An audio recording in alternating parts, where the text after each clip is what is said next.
안녕하세요. 환자와 의사 사이를 소통해주는 통역의사 이영석입니다. 오늘 시간에는 많은 환자분들이 궁금해하는 것 중에 하나가 항암 치료나 방사선 치료를 하는 도중에 고주파 온열 치료를 같이 해도 되느냐, 여기에 대해서 말씀드리도록 하겠습니다. 우선 결론적으로 말씀드리자면은 암 치료라는 것은 무엇이든지 같이 할수록 효과는 배가가 됩니다. 그래서 할 수 있는 치료가 있다면 동시에 다 해야 되는 것이죠. 암 치료라는 것이 사실 아직까지 별로 할 게 많지가 않아요. 대학의 입장에서는 크게 뭐 수술, 항암, 방사선 치료, 이게 전부 다죠. 근데 저희 병원에 오는 환자분들은 대부분 재발이나 전이가 된 분들 또는 뭐 수술을 못 하시는 분들이기 때문에 그나마 이 세 가지를 다 하실 수 있는 분이 10명 중에 한두 분도 안 되시죠. 뭐 예를 들자면은 아직까지 항암 치료가 확실치 않은 암들 많잖아요. 간암이라든지, 담도암이라든지, 신장암이라든지, 또 요로암이나 이런 비뇨기계 암, 갑상선암 같은 거는 또 육종암, 이런 것들, 또 두경부의 암들은 항암제가 확실치 않습니다. 또 방사선은 할 수 있는 부위가 제한적이잖아요. 일단 복부를 못 하잖아요. 그죠? 그래서 만약에 흉부는 할 수가 있습니다. 폐암이나 유방암. 그렇다 할지라도 방사선 치료는 한 번 한 부위는 두 번 할 수 없어요. 또 수술도 예를 들어서 3기 초까지는 하지만 대부분의 경우가 이제 4기, 다른 곳으로 전이가 됐을 때는 수술을 못 하는 것이죠. 근데 만약에 1기나 2기에 발견돼서 수술을 한번 했다. 그러면 나중에 재발하면 또 수술을 하느냐? 못 하는 거예요. 암을 치료할 수 있는 무기가 많지 않고 그 하나하나가 치료 성공률이 그렇게 많지가 않아요. 그래서 어떻게 보면 암을 치료한다는 것은 밑 빠진 독에 물을 붓는 거예요. 그래서 가능한 치료들을 동시다발적으로 해야지만 그 밑 빠진 독에 물을 동시다발적으로 퍼 넣어야지만 한번 차서 넘치게 되는 거죠. 예를 들어서 올해는 수술만 하고 내년에 항암 치료만 하고 그 다음에 체력 좋아지면 식이요법 하겠다. 이건 아무 의미가 없습니다. 할 때 동시에 다 같이 해야 돼요. 그래서 대학에서도 보면은 항암 치료를 할 때 한 가지 약만 쓰지 않습니다. 물론 이제 약이 한 가지밖에 없으면 그럴 수밖에 없지만 약이 선택의 여지가 있다 그러면은 두 가지 이상을 병용합니다. 왜냐하면은 A란 약이 효과가 있을지 B가 효과가 있을지 모르잖아요. 그렇다고 해서 A 3개월 해보고 효과 없으면 B로 이러면 안 되잖아요. 그래서 A와 B, A와 B와 C를 이렇게 하나의 레지멘으로 묶어서 치료를 하는 것이죠. 그래서 결국에 나중에 어떤 약이 효과 있었는지 알 필요 없어요. 효과만 있으면 되는 거니까.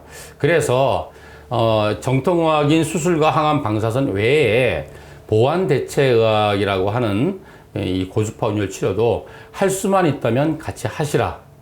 그리고 하면은 안 하는 것보다 무조건 효과는 상승이 된다라고 말씀드릴 수 있습니다.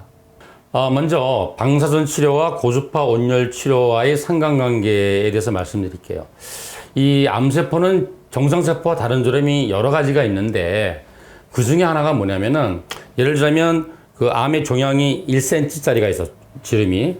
그러면 그 안에 한 10억 개 이상의 암세포가 있는데 정상세포 10억 개가 모인 덩어리하고 암세포 10억 개가 모인 덩어리가 있으면 이게 달라요. 예를 들자면 정상세포는 만약에 눈알세포다, 손톱세포다, 피부세포다 그러면 그 10억 개가 다 이 성격이나 분화 정도나 이게 다 똑같아요. 물리적인, 화학적인 성격이 똑같아요. 그걸 동질성이라 그러는데 암세포는 이 10억 개의 1cm 종양 안에 있는 세포들이 다 성격이 달라요. 다 다르게 생겼단 말이야. 어떤 암세포는 막 활발하게 분열하고 있는 과정에 있고 어떤 그 종양 안에 있는 어떤 암세포는 지금 분열 안 하고 쉬고 있는 세포도 있고 예를 들어서 어떤 종양은 그 세포 안에 산소가 많이 들어가 있는 암세포도 있고 적게 들어간 암세포도 있다는 얘기죠. 그래서 암세포는 같은 종양 내에 있다 하더라도 그 성격이 다르다. 이거를 우리가 이질성이라 그래요. 그래서 우리가 일관성이 없기 때문에 치료하기가 더 힘든 거죠. 그래서 방사선 치료는 그 세포는 이제 정상세포나 암세포나 분열하잖아요. 분열할 때 활발하게 세포로 분열을 하는 M 페이즈라고 하는 그 상태에 있는 세포들을 공격하고, 또는 성장을 하는 이제 그 G 스테이지가 있는데 그 성장 초기인 G1 상태에 있는 세포들을 공격해요. 그런데 고주파 온열 치료는 DNA를 합성하는 과정인 S 페이즈라는 그 분열 단계에 있는 세포들을 공격해요. 그래서 방사선 치료와 고주파 치료를 동시에 하면은 더 많은 상태에 있는 암세포들을 죽일 수 있는 거죠. 그래서 상승 효과가 나타나는 거예요.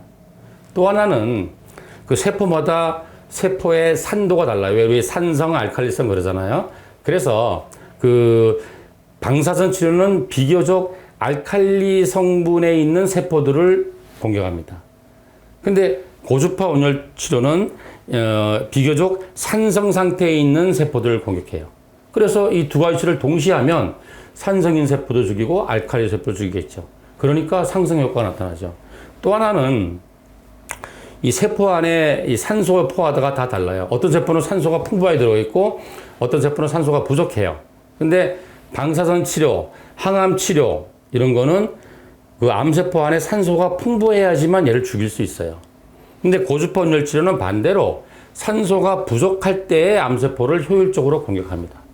그래서 이러한 각 상태에 있는 암세포들을 공격하는 그 과정이 방사선 치료와 고주파 온열 치료가 다르기 때문에 두 가지 치료를 동시에 하면 치료 효과가 더 높아진다, 이렇게 말씀드릴 수 있어요.